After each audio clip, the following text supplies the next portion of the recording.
జమాతే ఇస్లామీ హింద్ ఆధ్వర్యంలో రాష్ట్ర వ్యాప్తంగా మత్తు పదార్థాల వ్యతిరేక ఉద్యమం ఈ నెల 8 నుంచి 18 వరకు జరగనుందని, దీనిలో ప్రజలు, ప్రభుత్వ శాఖల అధికారులు భాగస్వామ్యులై యువతను మత్తు పదార్థాల బారిన పడకుండా కాపాడేందుకు సహకరించాలని రఫీక్ కోరారు.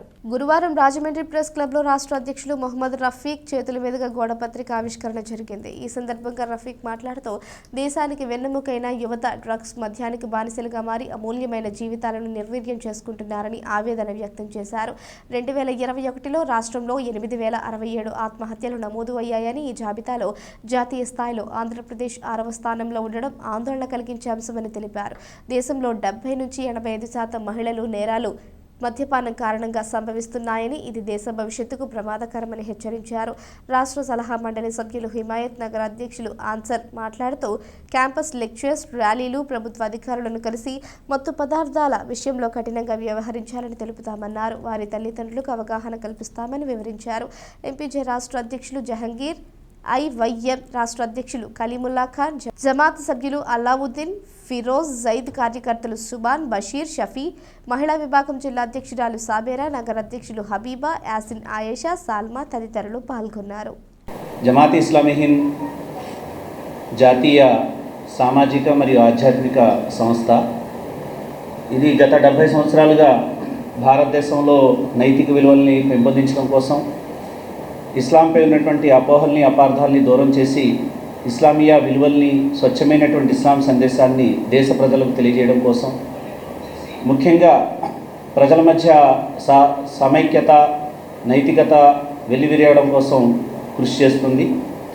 అయితే ఈ యొక్క సంస్థ తరఫున రాష్ట్రంలో ఈ రోజు నుంచి 10 రోజుల వరకు, అంటే 8వ తేదీ నుంచి 18వ తేదీ వరకు రాష్ట్ర వ్యాప్తంగా మాదక ద్రవ్యాల వ్యతిరేక దినోత్సవం సందర్భంగా వారోత్సవం జరుగుతోంది. 10 రోజులు. ఈ 10 రోజుల వారోత్సవానికి సంబంధించి ఈరోజు ఢిల్లీ, హర్యానా, ఈశాన్య రాష్ట్రాల్లో చాలా ఎక్కువగా ఉంది. అయితే ఇది 2 తెలుగు రాష్ట్రాలని కూడా పట్టి పీడిస్తున్నటువంటి ఒక పెద్ద ప్రమాదంగా మనం గత కొన్ని సంవత్సరాలుగా చూస్తున్నాం. ముఖ్యంగా అంతర్జాతీయ మాఫియా, అలాగే ఆన్లైన్ బిజినెస్ ద్వారా కొకైన్, ఓపీఎం, హెరాయిన్, ఎల్సీడీ ఇలాంటి అనేక రకాలైనటువంటి మాదక ద్రవ్యాలు సరఫరా చేయడమే కాకుండా, కొన్ని ఫార్మా కంపెనీలు, కొన్ని రసాయనాలు తయారు చేసేటువంటి కంపెనీలు కూడా మాదక ద్రవ్యాన్ని తయారు చేయడంలో సహకరిస్తున్నాయి.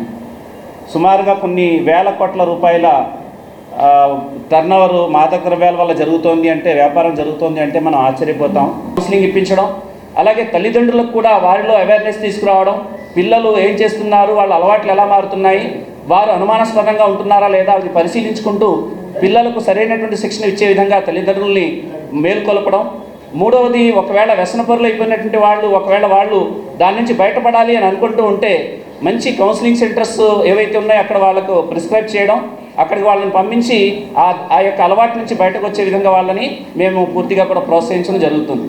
అదేవిధంగా ప్రభుత్వానికి, పాలనాధికారులకు కూడా తెలియజేసేది ఏంటంటే, వీరి వెనకాల ఈ గంజాయి కానివ్వండి, మన రాష్ట్రాల్లో అయితే గంజాయి, ఇంకా అనేక రకాలైనటువంటి మాదక ద్రవ్యాలు ఏవైతే ఉన్నాయో ఇవి కొన్ని రాజకీయ స్వార్థపరుల శక్తుల వల్ల కూడా, కొన్ని అధికారుల యొక్క స్వార్థం వల్ల కూడా ఇవి మాఫియా నడుస్తోంది అనే విషయం మనకు తెలుస్తోంది. ఈ 10 రోజుల ఉద్యమానికి మీడియా మిత్రుల దగ్గర నుంచి సజ్జనులు ఎవరైతే ఉన్నారో వారందరూ కూడా ఇతోధికంగా నైతికంగా సహకరించాలని చెప్పి కూడా కోరుకుంటూ ముగిస్తున్నాము. Thank you very much. మీ అందరికీ తెలిసినటువంటి విషయమే, జమాత్ ఇస్లామీ హింద్ గత 75 సంవత్సరాలుగా కూడా జమాత్ ఇస్లామీ హింద్ కేవలం ధార్మిక సంస్థ మాత్రమే కాదు, ఇది సామాజిక రుగ్మతలు ఏవైతే ఉన్నాయో వాటిని గుర్తించి వాటిని దూరం చేయడానికి కృషి చేసేటువంటి సంస్థ. ప్రస్తుతం మన సమాజంలో పీడిస్తున్నటువంటి సమస్య ఏదైతే ఉందో అది కేవలం మనుషుల్ని, జీవితాన్ని నాశనం చేసేటటువంటి సమస్య. మత్తు పదార్థాలని అలవాటు పడిపోయి కేవలం మధ్యతరగతి మనుషులు కాకుండా యువత, ఎంతో దేశానికి వెన్నెముకగా నిలవలసినటువంటి యువత దీనికి బానిసలైపోయి వారి జీవితాలను నాశనం చేసుకుంటున్నారు.